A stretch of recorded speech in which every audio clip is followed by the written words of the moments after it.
సభకు నమస్కారం. ఈరోజు మన నేత జనసేన రాష్ట్ర అధ్యక్షులు మరియు డిప్యూటీ సీఎం గారైన పవన్ కళ్యాణ్ గారి పిలుపు మేరకు ఈరోజు 12వ ఆవిర్భావ దినోత్సవానికి వచ్చేసినటువంటి జనసేన నాయకులకు, కార్యకర్తలకు, మహిళలకు, వీర మహిళలకు, ఇక్కడికి వచ్చినటువంటి వేదిక అలంకరించినటువంటి పెద్దలు, మంత్రివర్యులు మనోహర్ గారికి, అలాగే దుర్గేష్ గారికి, పెద్దలు,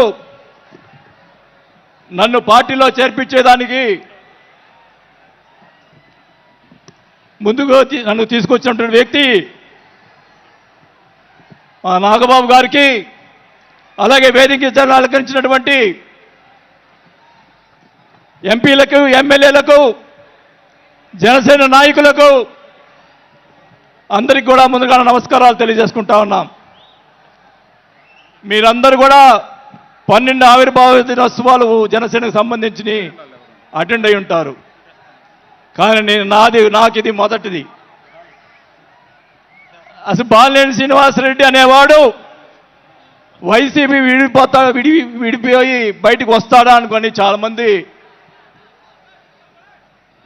మాట్లాడినటువంటి పరిస్థితులు ఉన్నాయి. నాకు క్షమించండి కొద్దిగా, ఎందుకంటే మొదటిసారి కాబట్టి ఒక 5 నిమిషాలు తీసుకుంటాను. దయచేసి మనోహర్ గారు క్షమించాలని కోరుకుంటా ఉన్నా. మొదటగా నాకు రాజకీయ భిక్ష పెట్టింది రాజశేఖర రెడ్డి గారు. రాజశేఖర రెడ్డి గారు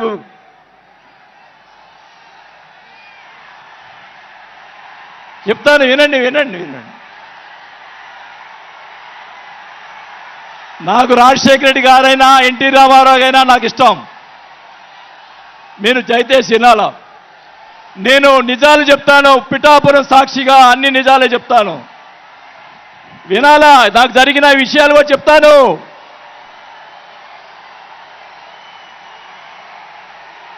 ఆ తర్వాత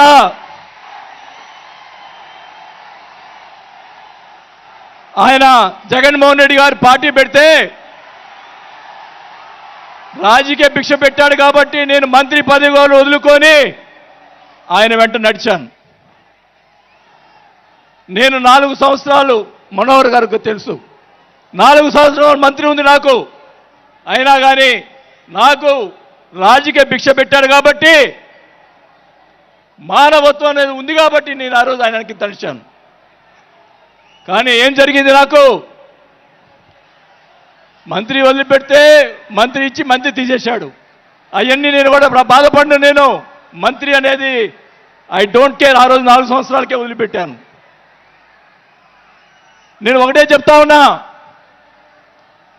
మన వంశీ గారిని ఆయన చెప్పాడు కదా, ఈయన సినిమా యాక్టర్, ఆయన పేరేంటి, పోసాని మురళి గారు, వాళ్ళని అరెస్ట్ చేస్తే ఈయన పోయి జగన్మోహన్ రెడ్డి గారు పోయి వాళ్ళని పరామర్శిస్తాడు. నేను ఒకటే చెప్తా ఉన్నా, రఘురామకృష్ణరాజు గారిని నిన్ను ఏదో మాట్లాడితే ఆయన లోపల పెట్టించి, కుదగొట్టించి, కాలు చేతులు ఎర్రగొట్టించి లోపల పెట్టించావే. 17 సంవత్సరాలు ముఖ్యమంత్రిగా చేసినటువంటి చంద్రబాబు నాయుడు గారి కుటుంబాన్ని, భార్య గురించి మాట్లాడితే వాళ్ళకి బాధ కలగదా అని అడుగుతా ఉన్నా. ఆ రోజే నేను ఖండించాను, నేను అసెంబ్లీలో ఆ రోజే.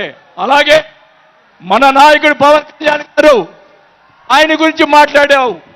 పోసాని మురళీకృష్ణ గారు ఆయన కళ్ళైన చేస్తుంటే లక్షలాది మంది జనసైనికులు నీకు తుప్పుగా రాలగొట్టేవాళ్ళు. ఆయన మౌనం వహించారు. నేనైతే చెప్తా ఉన్నా, కుటుంబాన్ని అలా మాట్లాడారు కాబట్టి వాళ్ళని 9 నెలలు, ఇంకా 9 నెలల తర్వాత అరెస్ట్ చేశారు.